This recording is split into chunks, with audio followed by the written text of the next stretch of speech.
Most people's core workouts are just guessing, but if you follow my formula, you'll have a perfect ab routine. When did you last look at your core exercises and structure them based on how they work your abs? Almost nobody does this, and almost nobody is satisfied with their stomach. Feeling good about your core is impossible when your routine consists of random exercises thrown desperately together. You need my 5-element formula to guarantee a midsection you're proud of. Your core works in 5 unique ways. Do you know what the actual purpose of your core muscles is?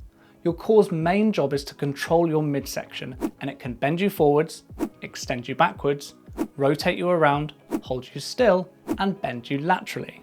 Each of these movements challenges your abs in a different way, and you'll be learning a beginner, intermediate, and advanced exercise for each one.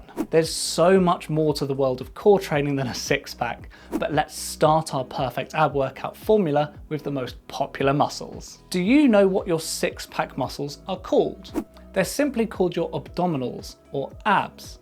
Most people think abs means everything around your stomach, but it actually just refers to the muscles which run vertically.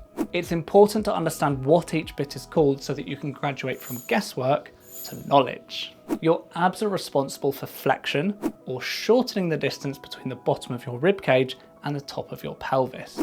Why do we need to know that? By understanding how your abdominals work, we can choose exercises that specifically target them. Most people don't feel good about their core, and improving your understanding is the first step to a midsection to be proud of.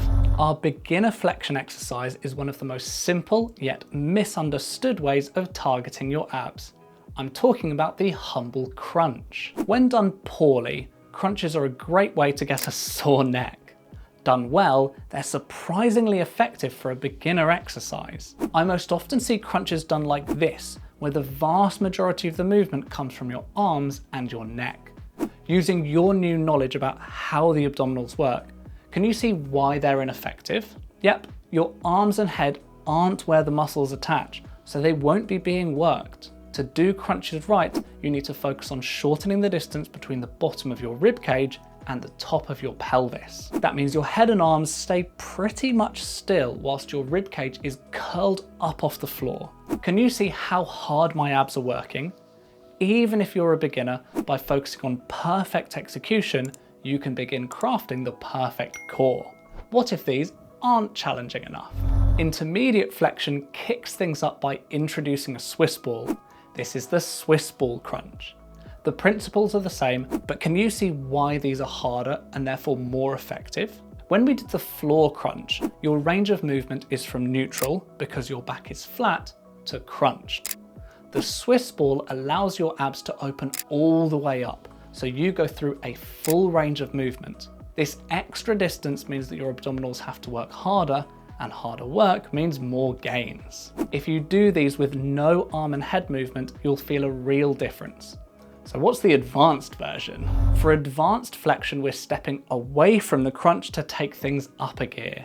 Let's look at the hanging leg raise. You may have seen people doing these before, and they probably look like this. Can you see the problem here? Legs are moving, but what about the pelvis? As with both crunch variations, if the distance between ribcage and pelvis isn't shortening, then you know the abs are not working effectively. Perfect hanging leg raises look like this. See how my pelvis tucks underneath so we know the abs are working?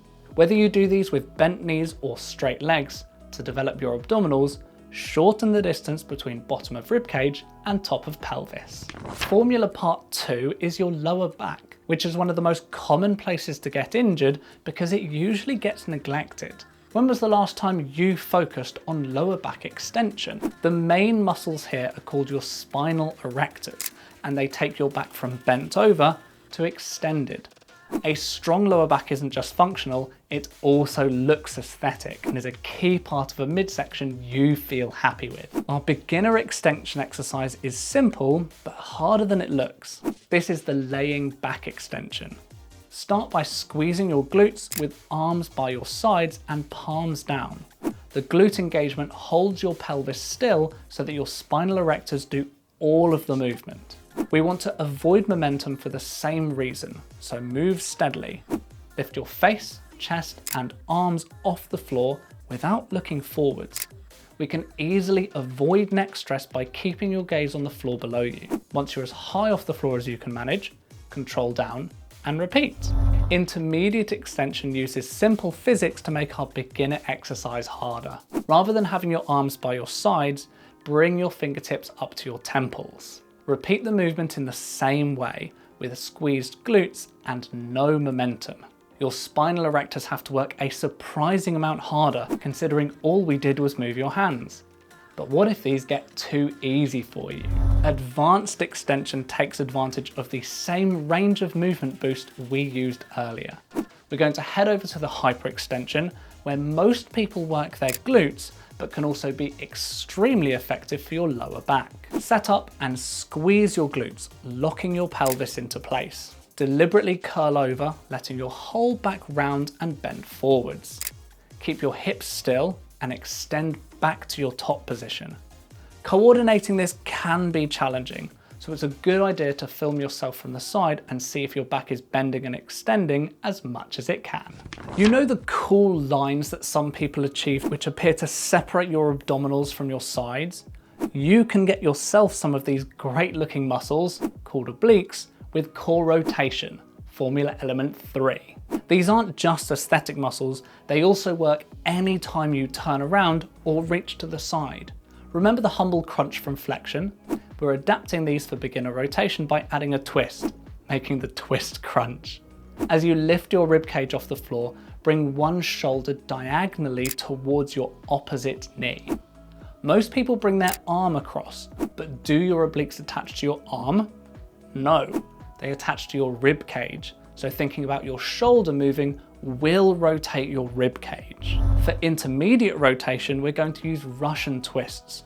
There's one big mistake to avoid here, but let's look at the movement first. Sit on the floor with bent knees, holding a small weight. Keep your tummy closed so we don't let your lower back arch inwards at any point.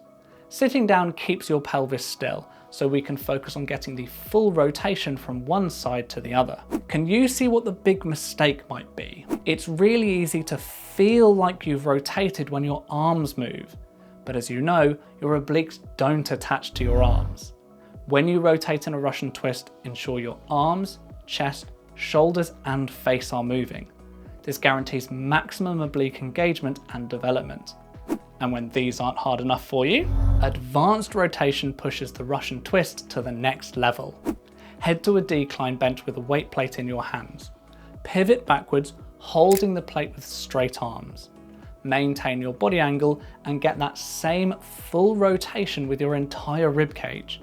If you get strong enough to do this, I guarantee your obliques will be challenged like nothing before. The heavier the plate and the further back you lean, the harder these become. The fourth formula element is holding your spine still, also known as a static or isometric hold. You already do this far more often than you realize.